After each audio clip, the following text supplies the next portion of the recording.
You can't have an election in the middle of a political season. We just had Super Tuesday, and we had a Tuesday after Tuesday already.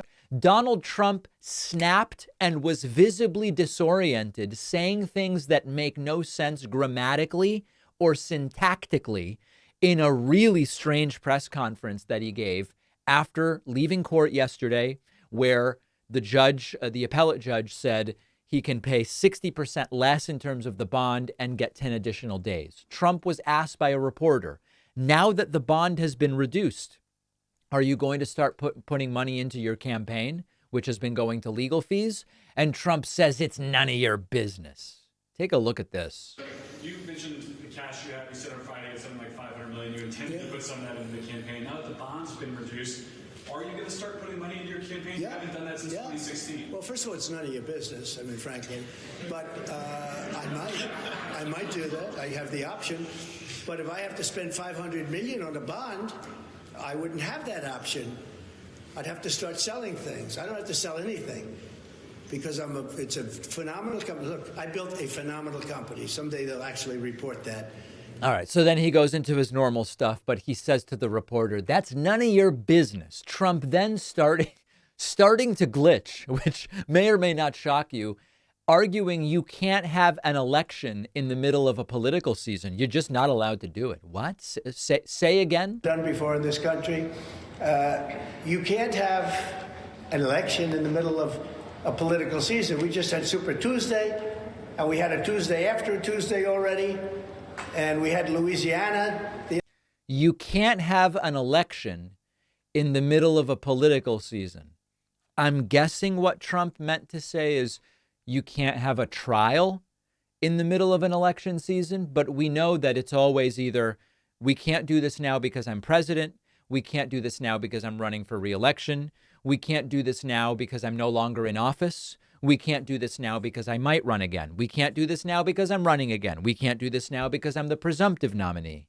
It's always something. A reporter then asking Trump, did you ever accept money from a foreign government to pay the bond or fines or legal bills? And Trump says, no, but it would be totally fine if I did, if I want to. Do you ever accept money from a foreign government to pay the bond or your fines or anything? No, I don't do that. I think you'd be allowed to, possibly. I don't know. I mean, if you go borrow from a big bank, many of the banks are outside of this, as you know. The biggest banks, frankly, are outside of our country.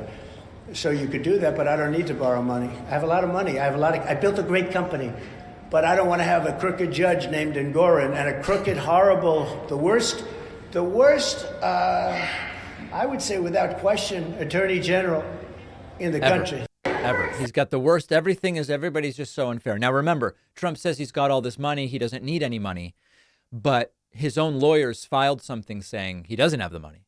His own lawyers put in writing and presented to courts, Trump can't come up with this amount of cash unless he starts selling properties, probably at major discounts to sell them quickly, and then they would be unrecoverable if Trump were to prevail on appeal. His lawyers said he doesn't have the money. Another misfire from Trump, he says they're going to bring crime back to law and order. What? And we'll bring crime back to law and order. We're going to get those words law and order back because our cities are a disaster. I guess what he meant to say, right? I mean, we have to guess what on earth is this guy talking about because we're going to bring crime back to law and order. Doesn't make sense. I guess he's saying he'll bring back law and order and get rid of the crime.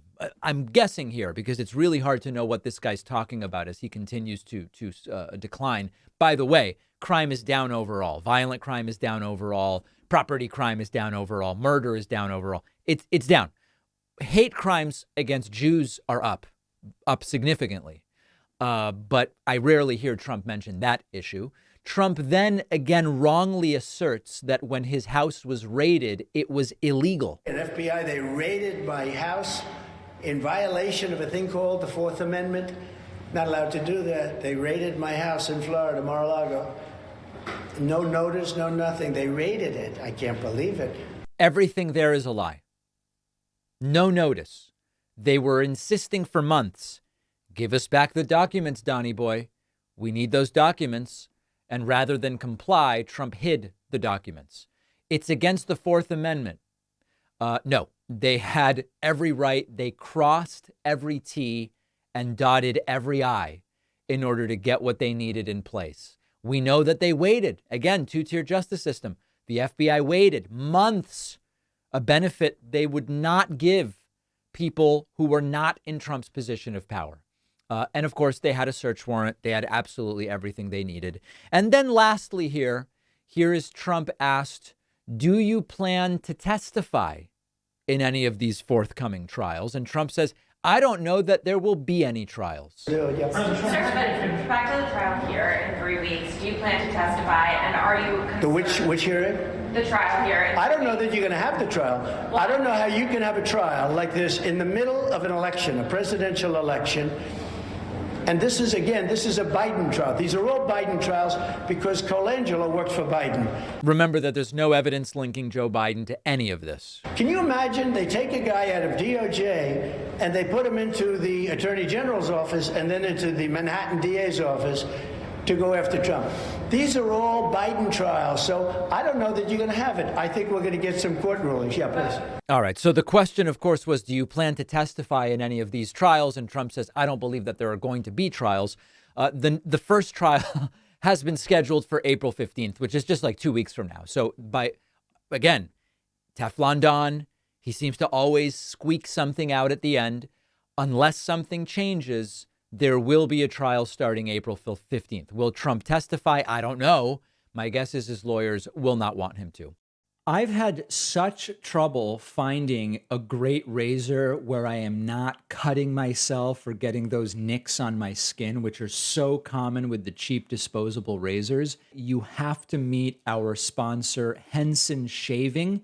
Henson actually manufactures parts for the International Space Station and the Mars rover. And they are bringing that exact same precision engineering to the shaving experience. It hurts when you shave because blades extend too far and thus they wobble slightly. But with their aerospace grade CNC machines, Henson is able to make metal razors that extend just 0.0013 inches. That's less than the thickness of a human hair, which means a secure, stable blade with a vibration-free shave. It also has built-in channels to evacuate the hair and the cream. No more clogs, no more rubbing your thumb on the razor to get the hair out. I use Henson at home. Shaving is a great experience now. Henson wants to be the best razor, not the best razor business, which means you only need to buy it once and it's awesome. Go to hensonshaving.com/Pacman. Add a razor and a 100-pack of blades to your cart. Then enter the code Pacman to get the 100 blades for free. That is a 3-year supply. The link is down below.